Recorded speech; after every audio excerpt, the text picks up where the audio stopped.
Doctor Mohrir यांनी संचित कर्म व चित्रगुप्त या विषयावर त्यांची मते मांडली आहेत. माणूस आयुष्यभर जी कर्मे करीत असतो त्याची नोंद यमाचा सहकारी चित्रगुप्त घेत असतो. पुढील जन्म हा तुमची या जन्मातील कर्मे ठरवीत असतात.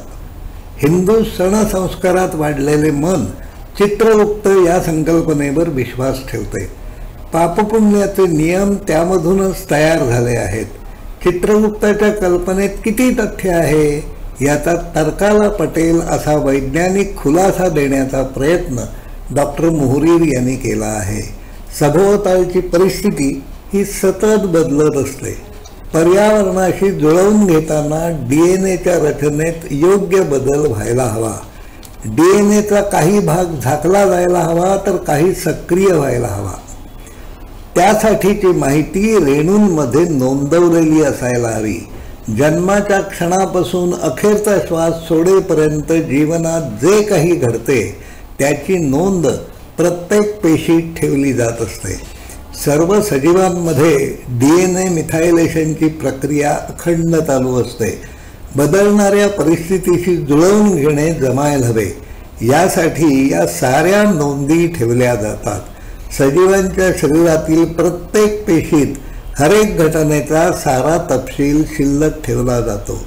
अनाहत चक्र म्हणून ओळखल्या जाणाऱ्या सजगतेच्या जाळ्याशी याचा संबंध आहे. कर्माप्रमाणे जन्म मिळत असतो हे लेखकाला मान्य नाही. किंबहुना लेखक पुनर्जन्म या संकल्पनेवर विश्वासही ठेवत नाहीत. पण बारीक सारीक प्रत्येक घटनेची नोंद मात्र पेशीमध्ये घेतली जात असते हे लेखकाने नमूद केले आहे. चित्रगुप्ताचे काम आणि DNA मिथायलेशन प्रक्रिया यामधील साम्य समजून घेण्याचा प्रयत्न व्हायला हवा. जीवनात जे काही घडत असते ते सारे स्मरणकोशात शिल्लक ठेवले जाते.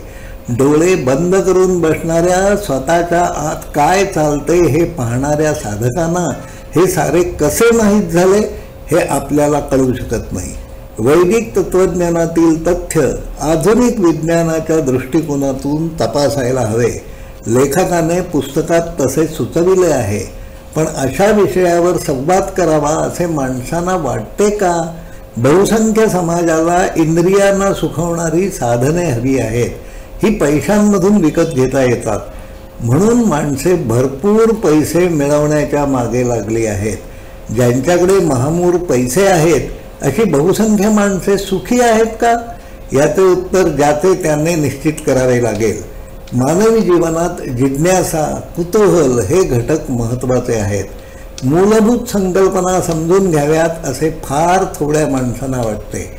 ब्रह्म म्हणजे काय, त्याच्याशी माझे काय नाते आहे हे समजून घेण्याची तीव्र इच्छा ज्याच्या मनात असते त्याला ब्राह्मण असे म्हणतात. आज बहुसंख्य समाज वैश्यवृत्तीचा झाला आहे. मोक्ष, मुक्ती, धर्म, पुनर्जन्म या संकल्पनांवर संवाद करावा, त्या समजून घेण्यासाठी वेळ द्यावा असे वाटणारी माणसे फार थोडी आहेत. विज्ञान तंत्रज्ञानाच्या युगातील होमोसेपियनचे वर्तन कसे असायला हवे हा चिंतनाचा विषय आहे. यावरील संवाद निरंतर चालू राहायला हवा. यासाठी या विषयाची आवड असणाऱ्या व्यक्तींच्या कुटुंबाचा शोध बिनभिंतीच्या प्रकल्पात चालू आहे. समूह मनाची कल्पना यासाठीच प्रत्यक्षात आणायची आहे. धन्यवाद. मिले सुर मेरा तुम्हारा तो सुर बने हमारा. सुर की नदियाँ हर दिशा से बहके सागर में मिले. बादलों का रूप लेकर बरसे हल्के हल्के. मिले सुर मेरा तुम्हारा तो सुर बने हमारा. मिले सुर मेरा तुम्हारा.